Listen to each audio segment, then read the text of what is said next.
Hey, well, I think a good place for us to start, just kind of what that song talked about, is to just for each of us, even right now, to make room for Jesus to move. That God brought you here for a purpose, for a reason. You are in the seats right now. He knew you were going to be here today, and God has something special for you tonight.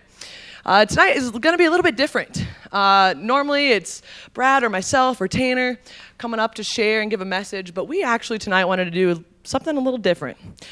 We actually wanted to invite just two students from the youth group that are close to your age to share their story. Now, we each have a story, our own testimony. If we've come to know Jesus, that is a story that matters. And I think sometimes we might think in our head, I don't really have that cool of a story, or I don't really think I really know much of my story. But if you've encountered a living, active Savior, you have a story, and it is powerful. And so we've just invited just two people from our youth group to just come and share the good work that God's done in their life. Not because they're better than each of you. They're not. In fact, I wish we could have each and every one of you that have encountered Jesus come up here and share your story. But I just want you guys to open up your hearts and really pay attention and listen to see how Jesus wants to speak to you tonight through Cam and Cora. So can we give a warm welcome to Cam and Cora?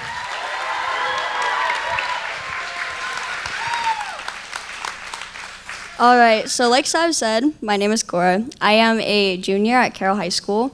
And before I get into it, I just kind of wanted to ask you guys a couple questions. And these, don't raise your hand, just ponder them in a little bit and just think about what your answer would be. How many of you guys would say that you grew up in a single parent house? Because that was me. How many of you guys ever got, in a fight with your parents? Because that was also me. And how many of you guys did you let that affect your relationship with God? Also me. So, when I was 6 years old, my parents divorced. And remind you, I was really young at that time, so I don't really remember much of what happened. But what I can recall is my dad leaving the house before I'd wake up, and then him not returning until after I went to sleep. And he wouldn't spend the weekends with us, and he wouldn't go on vacations with us. So I didn't really know my dad at all. I didn't have a relationship with him, even at that young age of what I can recall. So like I said, when I was 6, my parents ended up getting a divorce. And that was messy all in itself. When my parents were getting a divorce, when it came down to custody, my dad and mom were actually fighting about it, and my mom ended up getting full custody. And my dad said he'd rather trade us for a couple extra $100 than have any custody and hang out with us at all. So that took a huge toll on my relationship with God. Because if my father didn't want us, and if my father didn't want to spend time with us, what makes the difference between God wanting to spend time with me? What's the difference between that? But anyways, going back to my childhood, I ended up living with my mom and my brother, and it was the 3 of us just in a house. And my dad, he would get the occasional, take you to school, take you to a friend's house, maybe even I'd go over there for a couple hours. When my dad built his house, he actually put in 2 rooms for my brother and I. And remind you guys, I probably only stepped into that room 2 or 3 times at most. So this next concept that I want to bring up is kind of what I like to call a Facebook dad, because that's kind of what I considered my dad. So when I had sport games or hang out with friends or doing anything like this, my dad would always come and he'd volunteer. And then he would take a picture. And it'd be one of these great pictures where it's hanging out with the kids all day, supporting my kids, doing these great stuff. And in reality, that really wasn't true. He was trying to prove that he was this perfect father on the internet to show everyone else how great of a dad he was. He would take pictures constantly, and really that was, I think, the only reason we ended up hanging out with my dad. And so this idea of a Facebook dad is kind of what I want to get into with our relationship with God. Now, I don't know how many of you this is true for, but do you ever feel like you have to look like the perfect Christian? Do you ever do stuff just so other people notice it? In reality, our relationship with God is more important than proving it to other people. Yes, it is important to, bring other people along and share how great your faith is, but you and God come first, and that is so important. But Anyways, going back to how I grew up, around middle school, things started to get really bad. One of my best friends, her name was Sophia, she got really sick and had to go to the hospital. She ended up losing 60 pounds in just a couple months. And this took a huge toll on my relationship with God and my relationship with my friends. Some of my other friends along that time actually got diagnosed with depression and a lot of anxiety issues as well. And this was all happening during middle school. And as we were transitioning into high school, we went through all these things of getting new small groups and just meeting new people, and it was too much for me. And it got to the point where I was like, why could God let these things happen? Why is God making my life such a mess? So I ended up taking a break from the church. Now, I still consider myself a Christian. I'd still be like, yeah, me and God are great. Like, we have a great connection. That was not true. I sinned a lot, and I got into negative things that were not good for my faith and were not good for God.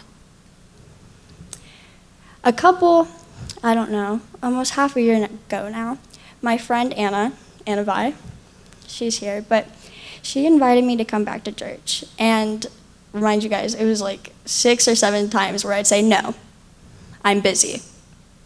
I don't have a ride. I have practice. I have too much homework. And I just keep making up all of these excuses on why I couldn't go. Until around the 7th time she asked, and I didn't have any more excuses. I didn't have any more reasons where I wouldn't go. So I ended up going with her. And then, I was very skeptical. It wasn't oh my gosh, God changed me in one night. He came back. We have such this good connection. That wasn't true. I was what am I getting myself into? I still don't forgive God. This is a big mess. Why did I do this to myself? Why did I say I would come? But then I went the next week, and I went without Anna. And then I went the week after that, and then the week after that, and then the week after that, until it became a habit. And I'd go, and I'd be yeah, me and God are getting better. We're forming this connection. But there was still a huge, huge part missing. There was a huge part. Now, I want to kind of travel back in time a little bit to a year ago when my dad asked me and my brother to go on a trip to Colorado. During this time, I had all of these negative feelings just towards him. What am I going to say? How am I going to resolve this? You left us. And so all of these just ended up being spit out into this one question. Why did you leave? Why did you do this to us? And he came up with answers oh, I just didn't like kids. Oh, I was just too distracted. I just want to be a good parent. And all of these reasons, I think, can relate back to our relationship with God. All of them can relate back as he's asking us that on a daily basis when things and distractions come in our way. Why aren't you devoting yourself to me? Why don't you want that connection with me? And our responses might be, I have homework. I was too tired to wake up and read my Bible. All of these things, I want to hang out with friends instead.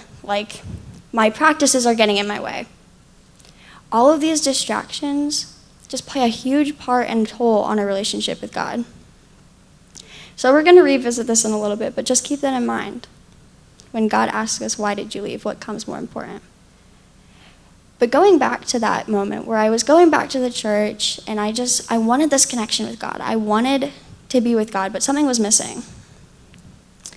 I ended up going on raft trip this summer, and I remember not feeling any different. I was oh, here we go again. I do not have a connection with God. Nothing is changing. What am I supposed to do now? And then we were on the bus ride back, coming back from West Virginia, and Anna, the same girl who invited me to come back, looks at me and goes, dude, your life has changed. I see God in you. And I was what? No. I feel the same. Nothing has changed. And then once I got back, that's when I started to realize that things were completely different. And now I don't know what happened, and I don't know where everything changed or something clicked. I wish I could tell you guys, but I realized when I got back, God was a constant subject in each of my conversations. I would listen to Christian music more, and I was an overall more positive person. I'd make wiser decisions, and just my faith was growing. And so I wanted to come back to my dad and the Colorado trip. and this question of why did you leave? Now, I believe some of you guys out here might be feeling or going through a tough time with God. And guys, his arms are open. He wants to have a relationship with us. He wants us to be fully committed. But what's stopping you? What's that one thing that's holding you back? And before I wrap it up, I just wanted to read something to you guys real quick. For whoever wants to save their own life will lose it, but whoever loses their life for me and for the gospel will save it. And that's from Mark 8:35. When we sacrifice our life for the Lord, we gain so much more. We gain our eternity. We gain compassion. We gain a connection. And we gain our salvation. Guys, we must suffer and face hardships in order to get a relationship with Jesus. We have to go through the hard things, like having a single-parent home. We have to go through the hard things of not having a relationship with one of your parents, having a tough time in one of the years in like your education, getting bullied. Those things happen to, well, the majority of us. But just like something to think about is the question, why did you leave? What is stopping you from overcoming that? And so I'm going to pass it over to Cameron, and he's going to talk about his story. All right.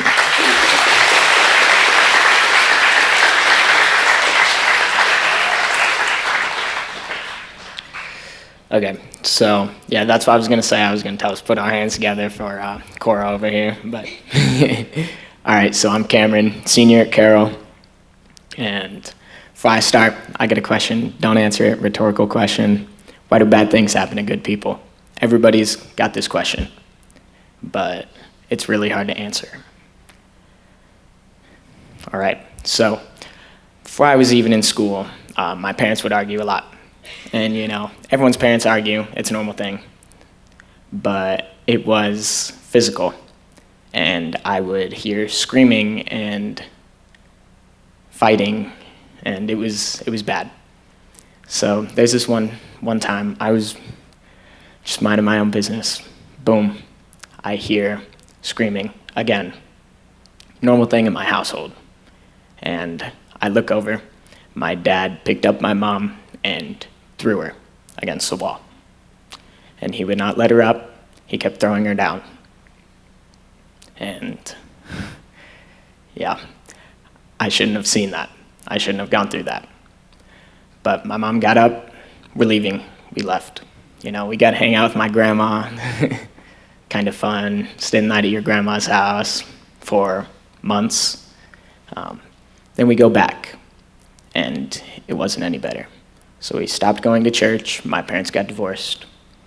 And since my dad didn't have anyone to put his anger out on, it was me now.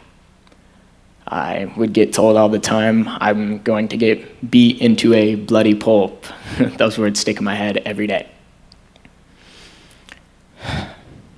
So soon, yeah, I started getting happy again. I got some friends, elementary school, you know, fun times. And we graduated elementary school, get into middle school, and we found some new friends, added people to the group. And I soon turned into the punching bag of the group. Everyone made fun of me, threw food at me during lunch, and I would go home, my clothes were destroyed. And soon came up with an idea. Why don't I get the attention off of me, put it on others? Which shouldn't have done, I regret it, and you know, I turned into a bully. So, yeah. Then we got out of middle school. I made it. Yeah. And I found a girlfriend. And it wasn't too good. We did some things we shouldn't have done. And we got separated, which that happens. People do it. I regret it. And then I was looking for places to fill my heart, because I didn't get that from my dad. I got it from my mom's side of the family, but I pretty much got like left aside by my dad. And then out of nowhere, my friends started ostracizing me, and I had nobody. I soon had suicidal thoughts. I moved to drugs, and yeah. So I went through a little party stage and cutting myself, and yeah. which, isn't really good. It's wrong ways to cope. And me and my friends, we go, why don't we get deeper? We went deeper into drugs, and we had this one night where it did not go so well. I pretty much watched them beat each other up, and I was sobbing in the corner of the room.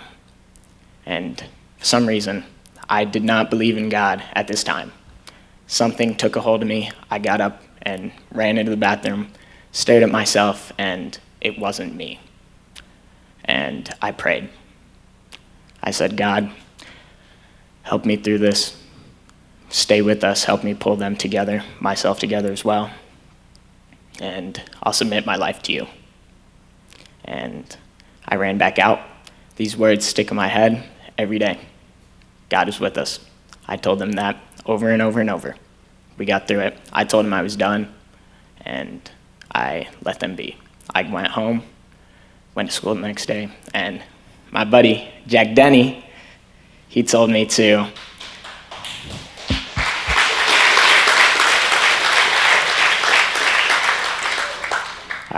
So he told me to come to Impact, which I don't believe in God. Why do this? And I went. That prayer was the first sign of God in my life. So I went. I felt welcomed. Everyone was amazing. And I told Brad everything that happened. And he said, have you talked to your parents about this yet? And I went home, talked to my mom. And it's those words that your parents say, I'm not mad, I'm disappointed. Worst words ever to hear from your parents. Like, heart is straight down. And yeah, so I kept coming to Impact, and I heard a message from Tanner Burns, and it was the message to submit to Christ. And I went home. I was about to get in the shower, and all of a sudden I fell to my knees. And I submitted myself to God. Ever since then, reading every morning, I've been trying to figure out things, memorize things, so when people need help, I can have God flow through me, and I have that knowledge to help them. So, yeah, that was my turnaround. And again, I asked the question, why do bad things happen to good people? And in John 9, it kind of answers us. It says, as he went along, he saw a man blind from birth. His disciples asked him, Rabbi, who sinned, this man or his parents, that he was born blind?